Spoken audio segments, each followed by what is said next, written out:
Hello, everybody. Thank you for joining us at this webinar with Question Pro and TribeCX. And this is part two of our customer experience webinar series. And in the last webinar, we talked about choosing and understanding the right metrics and the right CX metrics for your business. And David talked a lot about the different types of metrics that are available. If you need to take a look at that webinar, we'll have a link to the part one of this series. Towards the end of this webinar, we'll link it back. But this time around, we're going to talk about journey mapping. That is definitely part of the roadmap that David and I talked about in terms of metrics, mapping, and then dashboard. Benchmarking is what we'll talk about next time. So thank you everybody again for joining us, and we're going to jump into it right now.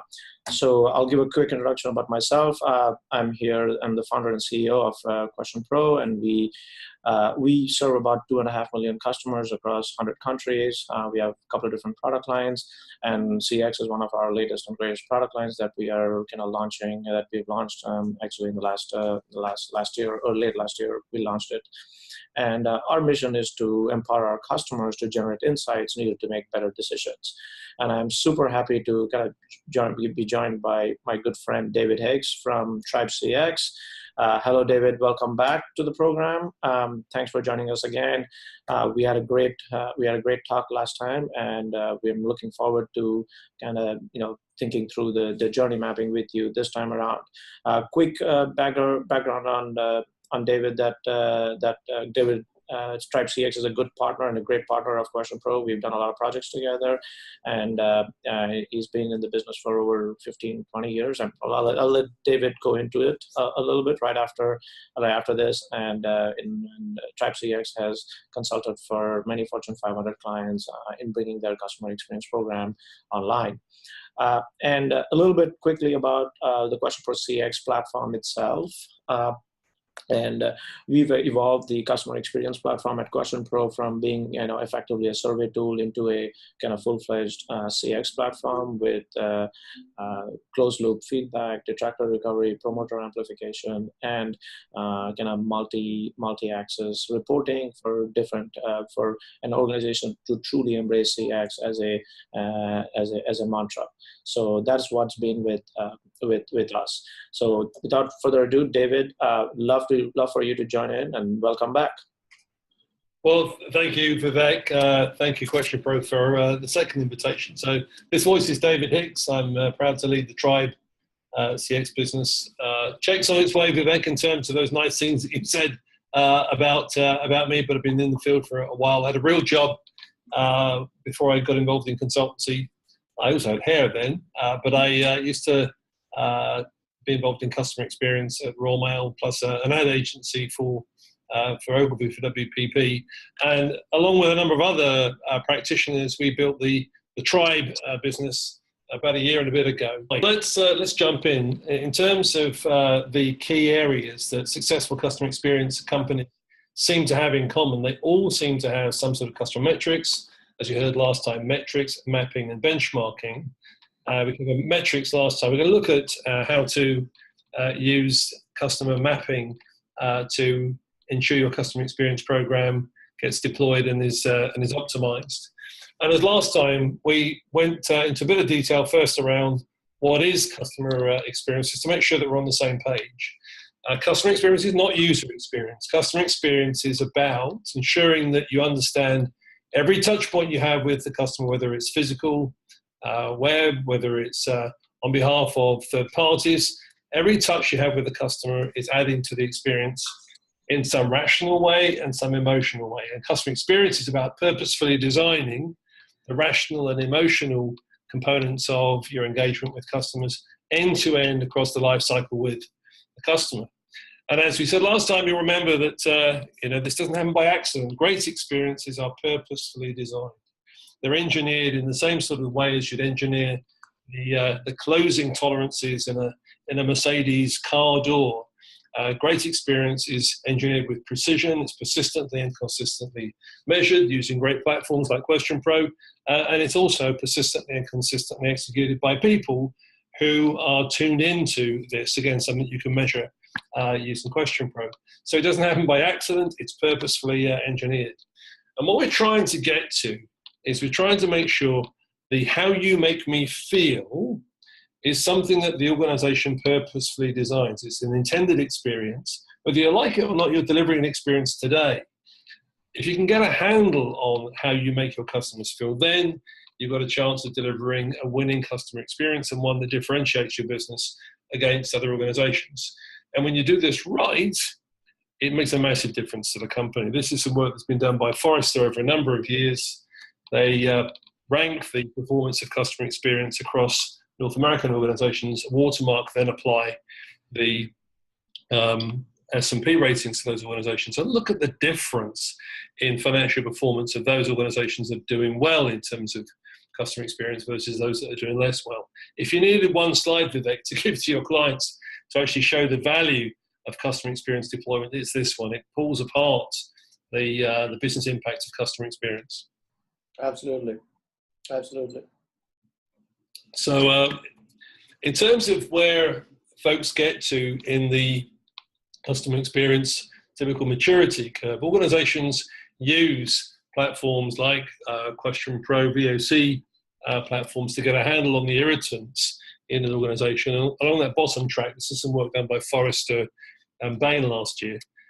Typically, you can get quite a long way along that bottom track by fixing irritants, functionally focused, separately focused activities to knock out irritants. You then get to a point where you've effectively drained the lake, and you need to start to build some of those cross-business capabilities. And that's where mapping starts to come into its own, building an end-to-end capability, like, for example, onboarding. When you're bringing a new customer into the business, it's not sales, it's not operations, it's not accounts, it's all those parts of the business, whether it's B2B or B2C, needing to work together. And those cross-business capabilities require the organization understands how it all works as an enterprise for the customer. So those capabilities require, those types of deliveries require cross-business capabilities to be delivered, and we'll come on to that in a second. Once you've got there and you've built those cross-business capabilities, then it's a matter of sustaining them, embedding them, and optimizing them. And again, you need metrics, mechanisms to allow you to keep things on track. And most organizations, I mean, don't be disheartened, are starting from a pretty poor place. This is an amusing slide that shows a poll of chief marketing officers. And the same organization polled chief marketing officers and said, do you think you're customer-centric? Those chief marketing officers said they were. They then polled the customers of those organizations and look at how many customers actually believe they were. Most organizations are starting a long way back here. And our view is that wherever you are, whether you're just starting, you've been at this for a while, you're rebooting your program, you're actually right out in front, you need to get these capabilities, mapping, metrics, and benchmarking embedded in your business to actually ensure that you start to build the proof points in your organization. Wherever you are, just start. It's a journey. It takes a number of years, and I'll quickly go through a case study in a moment of how long it sometimes takes and what's actually possible if you stick with it. But it's a journey. Wherever you are, just start. And customer metrics is a great place to start, but customer mapping is similarly one of those capabilities that seem to be in place in winning organizations. Vivek, do you want to offer a view on that from your perspective?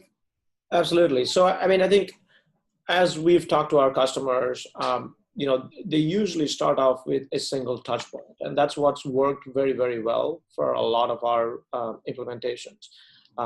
We got to map it out, but you start off with a single touch point. And you talked about it last time also. Start somewhere and start somewhere small and start somewhere meaningful.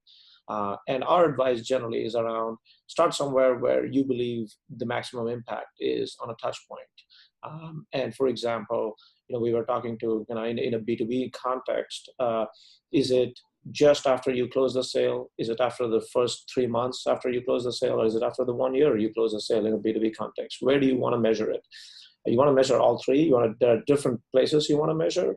However, once you do the mapping, you can then pick and choose. Our viewpoint on this is that you can pick and choose. You don't have to do all of them at the same time. You can do a few of them, and in fact, you should choose the most important one that you know. And typically, most customers know. Again, that's how.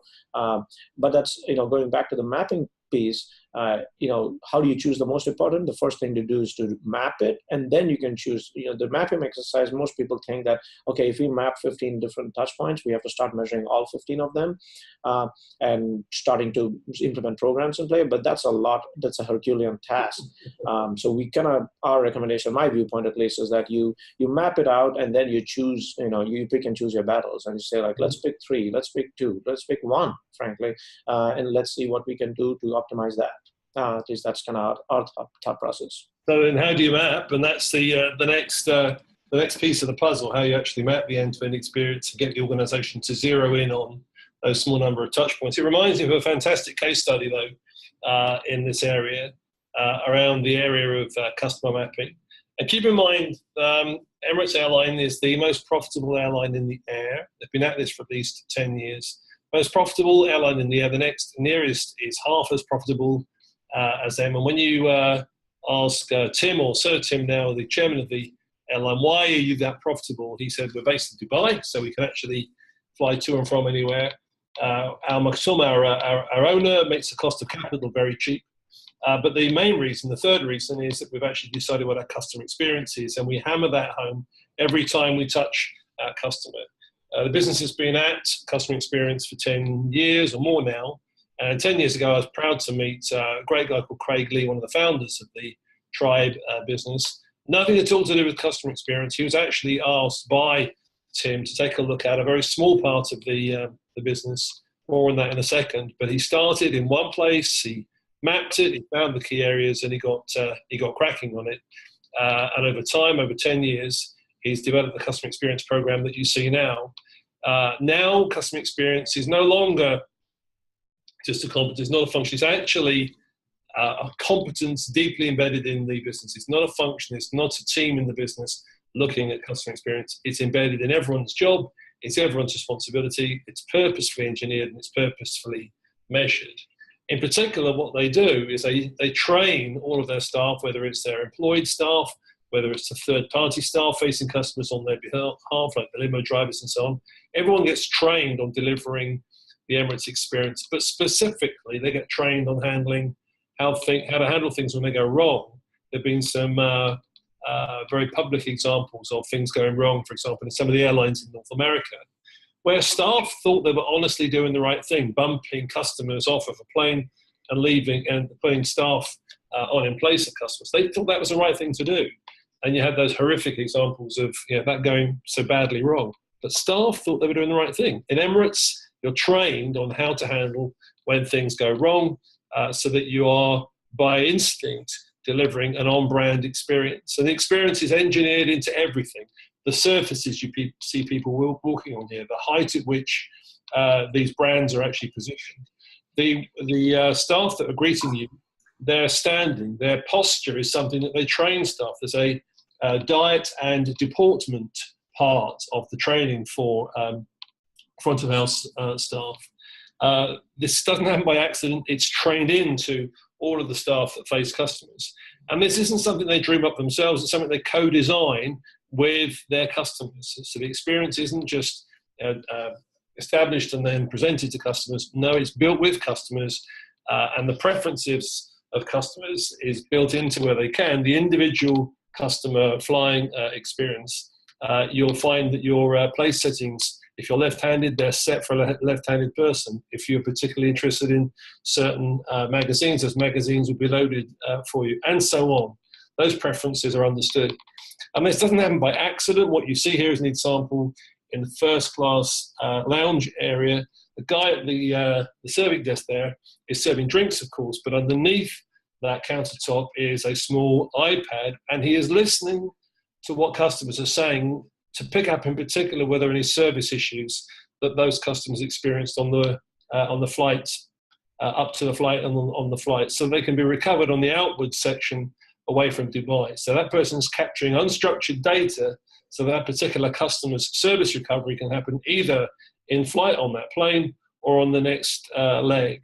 So everything's designed, everything's a chance to build more insight, more value in for the customer. It's co-created, differentiated, whether it's in the coach class, the business class, or the first class. It enables them to actually get a premium price across all of those product areas, and it helps to keep them in front. They don't gold plate everything. There are airlines that quite literally gold plate everything. Emirates instead have decided what's important to them, and they absolutely hammer it home. And it's an interesting photo, this, to sort of close out the Emirates story. You'll see everybody is actually carrying their bag with their right hand. It's because they have a faux veil, a cultural reference, that means it's easier for their female staff to address people with their left hand facing left. So everybody is trained to carry their bag, whether you're male or female, in your right hand. Everybody does it. If there are more than 3 of you walking together in an airport, the most senior person stands out in front and they walk in formation. They're trained to do it. You're paying for these people's salaries. Why wouldn't you get them delivering the Emirates promise? So nothing happens by accident. Everything is purposefully engineered into the experience. Does that surprise you, Vivek, that there's that level of thought and engineering in the experience? It definitely, it's eye-opening. It's refreshing, right? I mean, I think it's, most, even including me, I would say like most people do not kind of think about the engineering effort that goes behind orchestrating all of these, or at least the mechanical process behind that. We all think these things just happen. As a consumer, I don't even think about these things, but if these things are not done, then we, you can see the kind of the obvious outcome with respect to what you talked about with United. So I think it is definitely, from my perspective, from our perspective, it is eye-opening and refreshing in terms of looking at all the different touch points, looking at the interaction, and then slowly and steadily engineering each and every one of the interactions with the customer in mind. And that is kind of the thinking process. And that is definitely, as opposed to being with the product in mind, which is typically how all of us think. And that's kind of mind shift to some extent is definitely kind of organizational mind shift that needs to happen, or that should happen, to kind of deliver that kind of an experience. So I mean, I think this is definitely what I loved about, you had talked about it before. It's not a single, one thing that I think that I loved when you said that it's not a single thing that you can change, but it's a series of things that you have to shift and think, and it won't happen overnight. And while we can look at Emirates over here and say like, look, these guys have got it right, but it took them 10, 15, I don't know, you probably can talk about it in terms of it took them 10 years to get to where it is. So it doesn't, these things don't happen, in months. You have to kind of work at it for many months, and then you see some progress around this. But you make a start on, and you needn't also be concerned that this is sort of rocket science and bleeding edge. There are a number of papers that Vivek or myself will be happy to forward you that set out some of the lessons learned, some HBR papers most recently in this area as well. So it's not new news. This is actually now quite an established discipline. You haven't got to take risks here. You can follow the tracks of folks who have gone before to use some of these tools and approaches. And one in particular is mapping. Vivek's mentioned it a few times. And let's drop down into what mapping means for a second. Typically, organizations look in the business terms. They're in sales, they're in operations, they're in finance, they're wherever they're from. Rarely, unless you're at the very top of the business, do folks look across the organization from a customer's perspective, end to end, from a customer's perspective. What mapping allows you to do is to start to look at issues from the customer's perspective by looking across the organization. And it's a very exciting, very energizing, very inspiring thing to actually get a group of people in a room and build a customer journey map. And I think that's a good thing to do, but I also think it's highly, highly dangerous. Because if you are going to raise people's expectations, you are going to develop that energy, you better damn well get on and do something with the insights that are there. Mapping itself produces an artifact. It produces a picture, but it's also a way of getting folks on the same page and unleashing some of that potential energy. So if you are going to start to use mapping tools, be aware that you've got a very powerful weapon in your hands, and you need to make absolutely sure that you follow through with the recommendations and things that surface from the exercise. Let's take a look at probably the best practice example of customer mapping. It's not me that's saying this. Forrester were kind enough to reference this in a few of their papers a few years ago. And this is from a company that I used to lead called Mulberry Consulting. Great company. It's now owned by a business called CFN. And this is their approach to mapping. It looks at the experience from a customer's perspective. I believe this is an insurance business. And it starts, surprise, surprise, even before you're doing anything at all with this customer. It's looking at the level of awareness, just the sort of side of your mind type awareness that a customer has of an organization, right the way through the life cycle from I'm starting to do business with you, I'm doing more, I'm doing less business with you, I have problems with you, I'm thinking of leaving. And on the far right-hand side there, I'm an ex-customer. And that blue spine, as it's called, has two terms in it. One is the rational activity, the activity from a business point of view that you want to achieve with the customer. But the second is the emotional outcome. And back to my earlier definition of customer experience with it, so this is not about process mapping. It's not about the what follows next type activities. This is about understanding that every time you touch a customer, you're going to be adding to or diluting from the equity that you have with that customer. And that's also to do with the delivery of the experience that your company and all the people acting on behalf of your company are delivering to the end customers. So understanding what your emotional goal is at each of these stages is key. And then underneath it, you have all of the possible touch points. If you look at the boxes in grey, there might be web, there might be face-to-face, there might be third parties. It might be your customers advocating to other customers. But this gets all of the touch points onto one sheet of paper. I'll explain how in a moment. This is the waterfront of all the possible touches that your organization can have. Today, a customer journey map is a point in time. You have to map the experience for what it is today. This gets everything physically onto one sheet of paper. I'll come into the what this view is in a second and how to build a map in a second. But Vivek, is this what you're expecting in terms of a map of the end-to-end experience? Absolutely. And what I love about it is your kind of insistence on the emotional piece, right? I mean, I think we do a lot of process mapping and there is no emotion involved really, right? Like a lot of businesses go through let's look at what are things we want, what are things we are delivering to customers, how are we delivering, are we doing it good, bad, ugly? But very few people think about the emotional aspect of it. I was like, how are customers feeling at each of those positions? And once you start advocating for the emotional aspect, and I absolutely love your definition of what CX is like emotions plus value. Let's assume that, right? So that this allows, at least the best practice over here allows you to bring in the concept of emotions, socialize this internally within an organization, and truly having them embrace the idea that no, you got to look at the emotional aspect of it. And if people map it with not just value but value plus emotions, then the experience truly shines at that point. Well, let me set out how to build a map. You don't need expensive consultants for this. How to build a map in 1 minute. You need a flip chart. You need that flip chart landscape, and you need to write on the flip chart the spine that I've described there, rational and emotional from left to right across the spine. You need a box of donuts and you need a pot of coffee, and you grab the 6 colleagues that you can encourage to sit down in the room for a donut, and you map out the current experience using post-it notes on your flip chart. And after about 25 minutes or so, you'd have got the bulk of this out. And you say, are we complete? Is everybody happy with this? The 6 people around the table will look at each other and they'll say yes. And you say, right, would you please initial the bottom right-hand side of this flip chart? And would you please, on the left-hand side at the bottom, please suggest the names of people I should go and see now? Okay, so are we all agreed? Are we all clear? Good. I'm now going to give each of you 5 little sticky dots. I'm going to give you 5 green ones. I'm not going to give you 5 yellow ones. And please, put behind each post-it note a sticky dot, a yellow sticky dot, where you know that touch point today is a problem. You can put all 5 sticky dots on one touch point if you want to, or across as many as you like, but 5 sticky dots, those are the pain points. You have the green sticky dots to do the same for those touch points. They're the really key ones for our customers where we absolutely have to get it right. The relationship either soars or sinks depending on that moment of truth.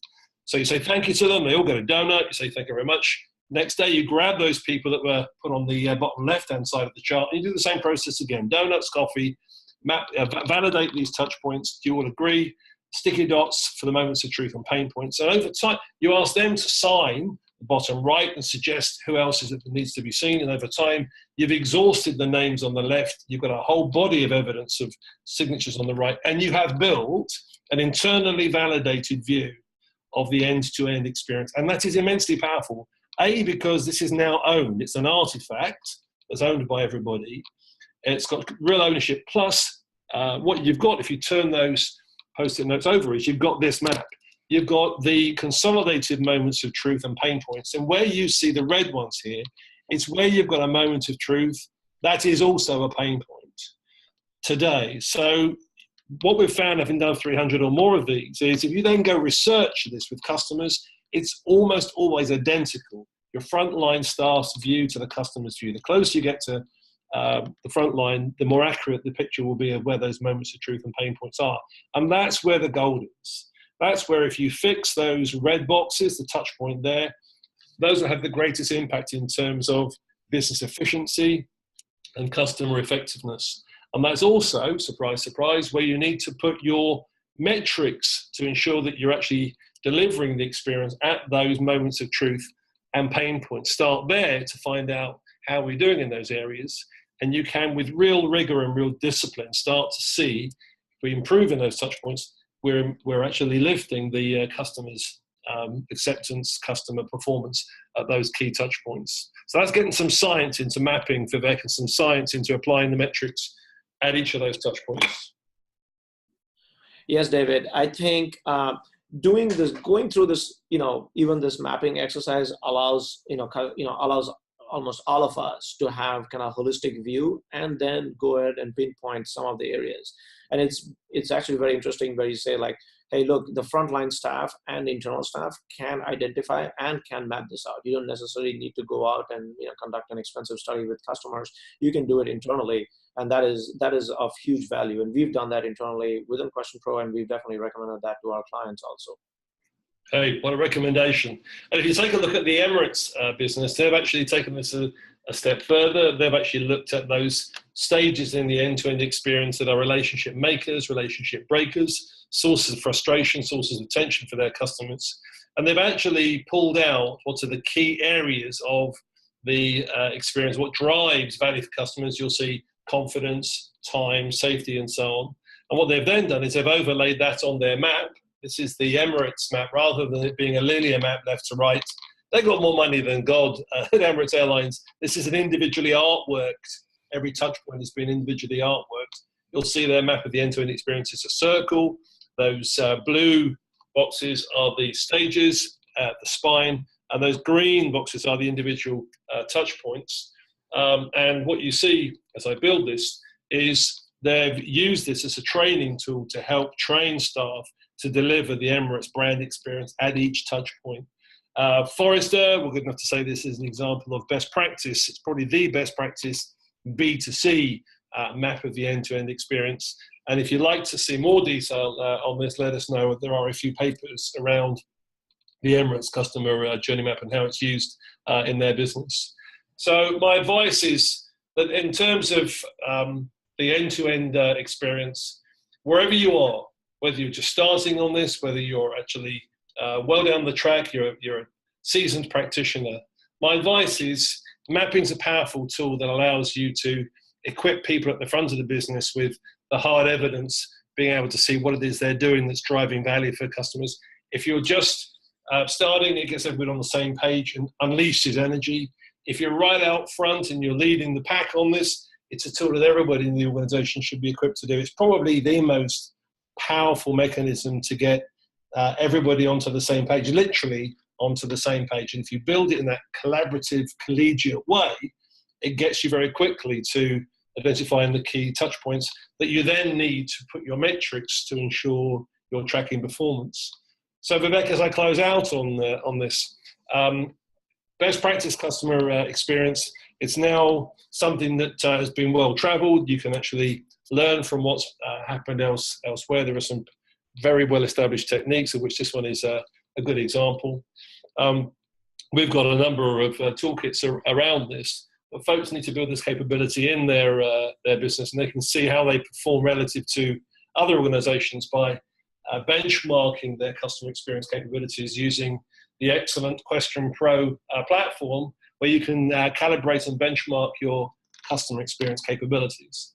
So it's great again to have the chance to talk to folks about this, Vivek. That's customer mapping, one of 3 capability areas: mapping, metrics, and benchmarking, that are key capability areas to have in place to ensure your customer experience program works. Thank you so much, David.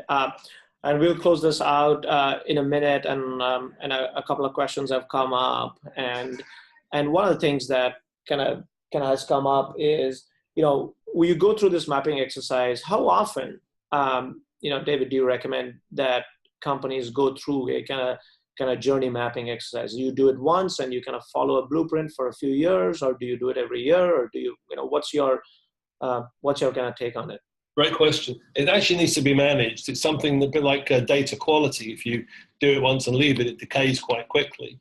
So our advice is you need to assign somebody to actually own the map and to put some governance in place around the map to make sure that the map is managed and maintained. Not quite hour by hour, but certainly it should be written to someone's job description so that they're looking at it and seeing how things are changing across the end-to-end experience week by week, certainly.